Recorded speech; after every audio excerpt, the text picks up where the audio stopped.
it reminds me of when, I always wanted a gated 6-speed. That's right. Just because it's Yeah. gated and it's that clink, Yep. clink, clink, clink, and I've still never driven a gated 6-speed, but just the thought of it in my head, Really? I've just built it way up in my head that this is going to be You've something never crazy. driven a gated manual? Never driven a gated manual, man. Oh, well, I've driven always a gated wanted manual. to. Want so if I ever get a Lamborghini, and I mess it up, but Gallardo or Gallardo, however you say it, right? Yeah. If I ever get one, it's got to be a gated manual, man. That'd be pretty dope. That, or even if it was like a F430, and now they're doing, if you can get a Scud and get it switched over to a gated manual. Yeah. Hey everybody, welcome back to Two Car Guys and a special edition of Save the Manual Transmissions. What's up, everybody? I'm John. Obviously, that's Adam. We're tired. It's been a long day, but we're here to talk about saving the manuals. Yeah. You ready? So really quick background, right? John has a couple of manual transmissions cars. He's got the Nissan Z, and he's got the original to him, Viper. I have the 2004 Gen 3 Viper. I'll be honest, man. I've always been a manual fan. Obviously, I'm sure you've been a manual fan. If you're a car guy, it's just part of rite of passage. You got to know how to drive a manual, right? So I learned how to drive on a manual transmission. I actually started on a Mitsubishi. It's a Chrysler Conquest TSI, right. And then I had a Ford Ranger, I had an S10, I had a Honda Civic Si, and I think you and I talked about this before. I was in the mindset like I'm never going to own an automatic transmission. And absolutely, here we are. Same here. Yeah, same here, man. How many manuals do you have in your garage right now?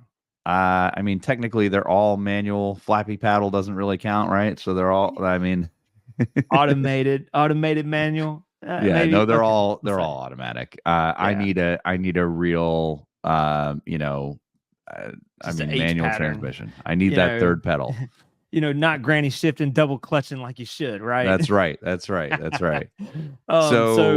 So we've got a list, and really what happened was I was out looking for a car. Yep. I ended up talking to John, and I was like, you know what if I got like an M3 and got it in a manual? And he's like, I don't know if they still make it in a manual. And I said, let's see. Sure enough, we pulled up a list, and we are surprised by the amount of cars that are still available in a manual transmission here in the U.S. It's crazy. There's a ton of manufacturers that still make the manual, and you always hear manuals are dying. That's it. This is the last of its kind. No one's gonna buy this.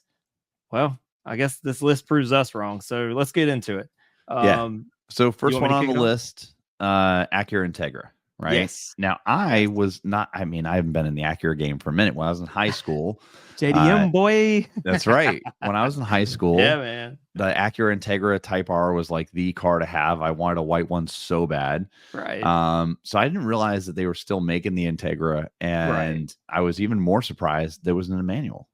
And that surprised me, man, to see another 4-door car, and the fact that it's a 4-door manual too is just interesting. But the fact that the Integra is back, and then they brought it with a manual when it's a dying thing, right? Yeah, that's awesome, man. So welcome. No, it's definitely back. Acura Integra. We appreciate you being in a manual transmission. Yeah. So, the second one on the list, though, is a little bit more rare, right? You're not gonna see it like you see an Acura Integra. It's the Aston Martin Valour. Yeah. The one that's not on the list right now is the Aston Martin Valiant. They just brought that one out in a manual. Yep, and they both share some design language I think is super cool. And there's another car on this list that has it too, which is the exposed shift linkage. I think that's awesome. Dude, the exposed linkage is just it's just cool, right? Like you're riding down the road and you can't see it because you're driving the car, but your friends are like, that's neat. It's it's just something that adds a little flavor that it reminds me of when I always wanted a gated 6-speed. That's right. Just because it's gated, and it's that clink, clink, clink, clink.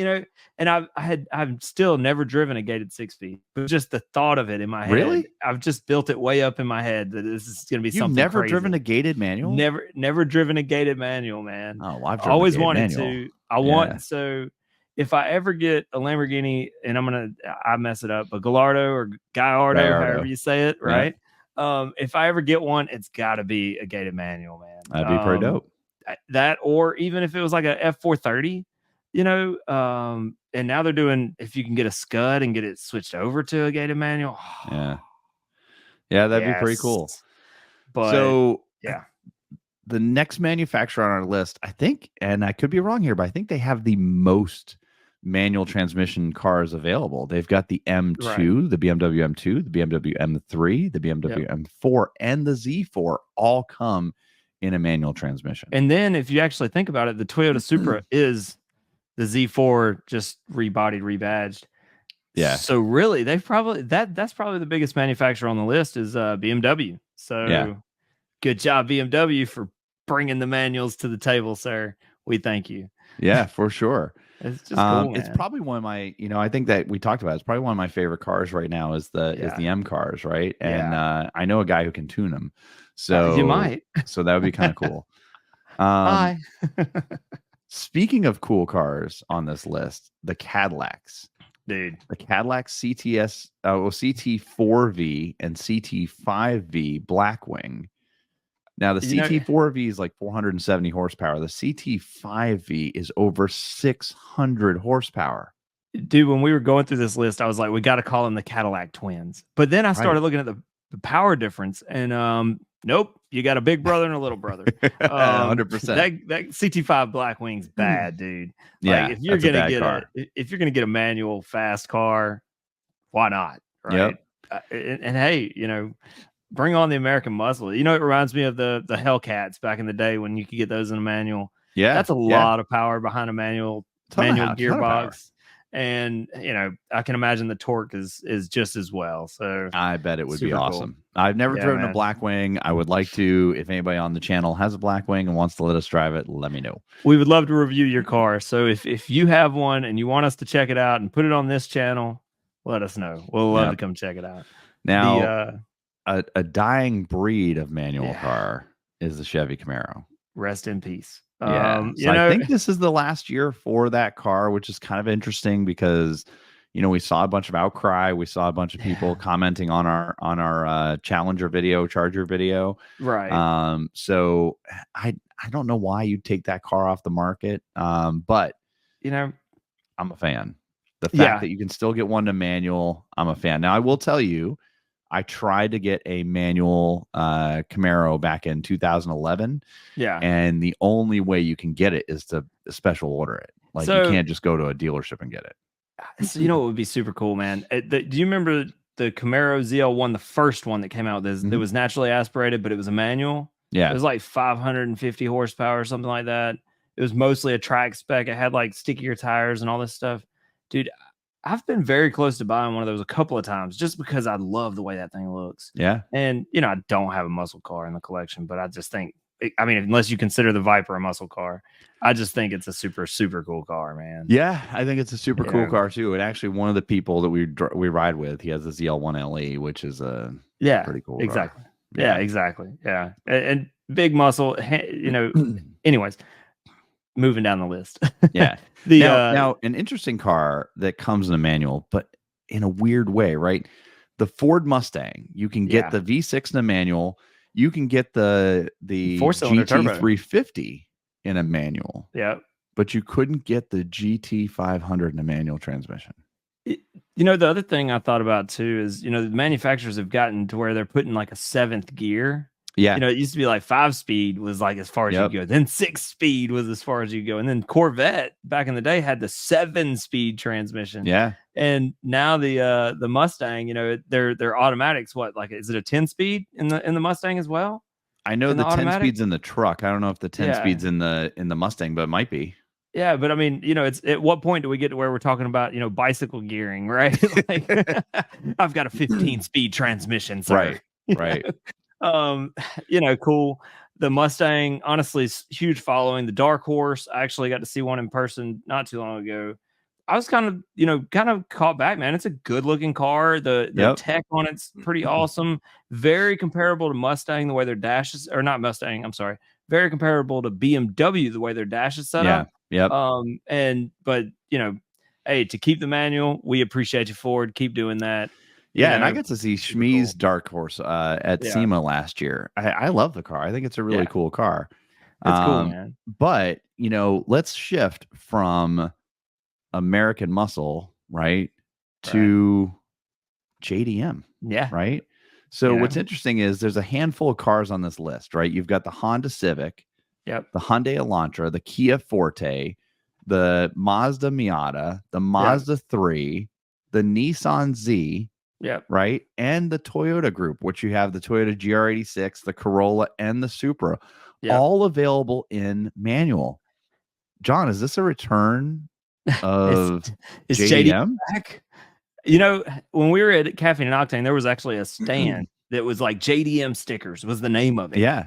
And I'm just like, dude, are we gonna get back to Nopi days, man? Like, I used to love Nopi Nationals. I'm just saying, I was there every year. But listen, I think not only was that stand there, but when you and I were at Cafe and Octane, there was a whole section of just N cars lined up of N cars, man. I thought that was super cool. And you know, as much as I love supercars, you got to look at it from like an obtainability side. Yeah. And you know, the supercars are great. We both love that. And you know, we're at that level where we can kind of play in that field. But to imagine if we could just get like some crazy JDM stuff going, man, like, and bring back it'd be super cool. You know, all of that. Yeah.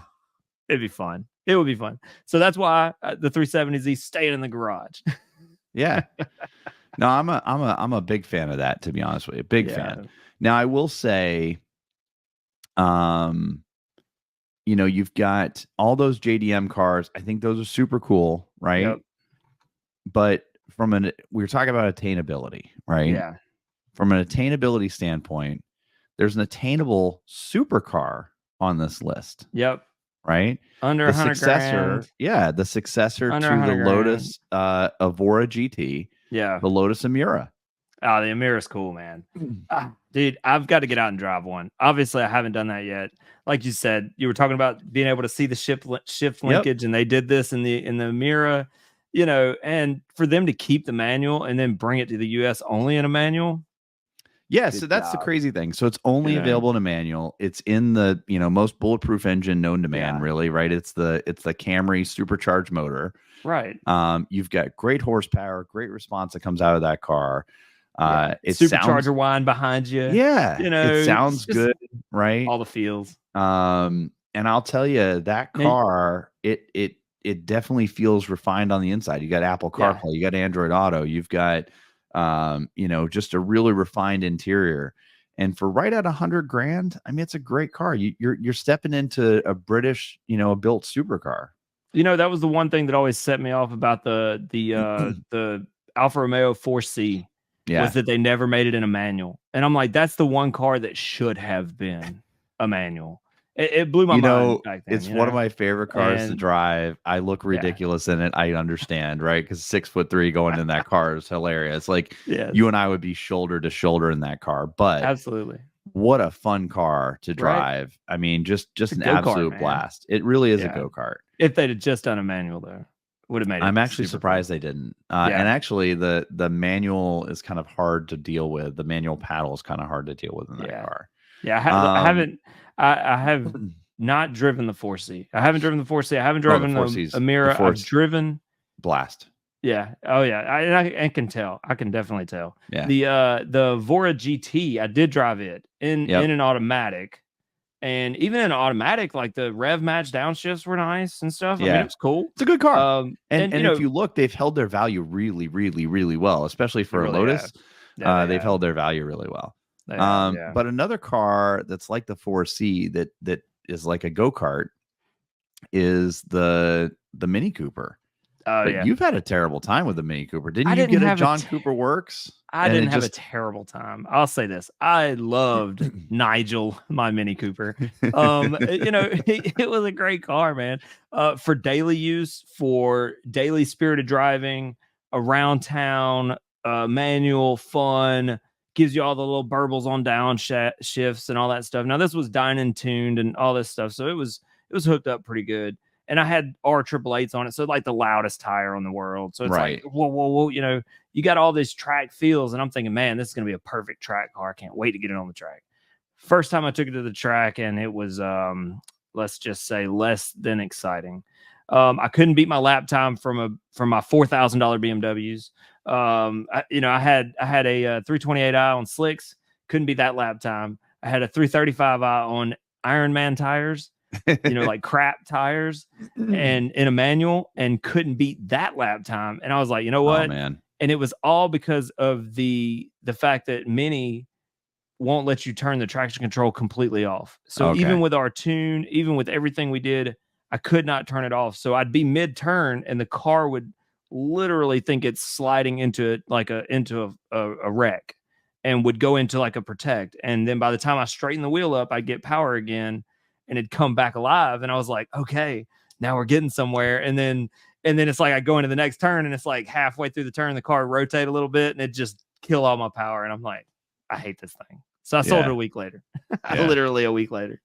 So Nigel. I mean, so I've driven a Mini Cooper a couple times. When they brought out that the John Cooper Works GP car, I thought that was a really cool car, but I've never owned one. Strong following on these cars, man. Big following. They hold decent value too. Like I was surprised. I didn't lose any money on the car and all that. So I thought, that's pretty awesome. To own. Now, I will say there are two more car brands on this list. Yeah. And they both have a big following, right? One of them is Porsche. And, we've seen tons and tons and tons of Porsches recently because I think I'm kind of feeling like a GT3 for the next car or something like that. But yes, the 911, different variations of the 911 are available in manual, and the 718 is available in a manual. Dude, up until next year. Because next year they've already released. That's the end of the Caymans. None of the 911s are coming out in a manual. So sadly, this list is today, but we'll see what tomorrow looks like. We'll see what happens. But the other car that's on there that I think is going to be manual forever and a day is the Volkswagen Golf and the Volkswagen Jetta. Right, the Golf is the ultimate hot hatch. Has been forever, right? The R and the GTI, both great cars. In fact, my son's joking around about, wanting to get a Golf GTI when he gets his first car. Absolutely, man. It's a great car. Great first car for him. Yeah, great car in general. Lots of tunability. Great car to drive. Just a great all-around car. Cool. But yeah, I think I'm blown away. So here's the thing, right? Give me your top three. What are your top three manual cars that are still out there on this list? On this list, yeah. Okay, so the 911 is number one. Probably would go with. I mean, obviously the Z's somewhere in that, but I don't want it to be my top three. Maybe top four. Okay. So we'll just leave it off for now. The Emira definitely has a place in this list, and then the surprising one for me would probably be like a BMW M2 or something like that. So if I could have like a 3-car collection, I'd probably go BMW M2 as a daily, 911 is my collector car, or Emira is my collector car, and then 911 is like another fun car sprinkled in there. So yeah, that's my list. I'm gonna go CT5V. Oh, I forgot about that. Yes. CT5V. Nice. Yeah. Okay. I'm gonna do the Volkswagen Golf R. Nice. And then I would definitely do probably the M4. Oh, yeah. The M4 is a great car. But it's a bigger car. For me, I think the M2 just kind of shrinks it in. The M2 is just such a good looking car. And we talked about it the other day. Like I saw one in gray. It had the carbon fiber roof. It had the orange interior. It was just such a good looking car. And it looks like it has a factory wide body kit on it. Yeah. I'm a huge fan of that car, but if we're only picking three, I'm picking the M4. Yeah. Well, the M3 is just crazy cool to me. It is just how big it is and how long it is. A car we don't think about is like the M8s and stuff like that. I don't know if they're on the list, but I thought that was a manual too, but I guess not. No, they're not. I've been looking at M8s and because they make them in a 4-door, Yeah. So. Yeah, they look the Grand Coupe in the M8. Oh, I'm a fan. It's wide, it's low, it just looks angry. Super cool. I'm a fan. But well, so tell us what your favorite car is on this list. We'll publish the Let us know. We'll publish the list in the description below. But tell us what your favorite car is on the list. And do you guys have a manual now? I mean, were you surprised there's so many manuals available? And let us know. What did you learn how to drive on a manual? I think that's kind of a requirement as a car guy, right? Yeah, is it?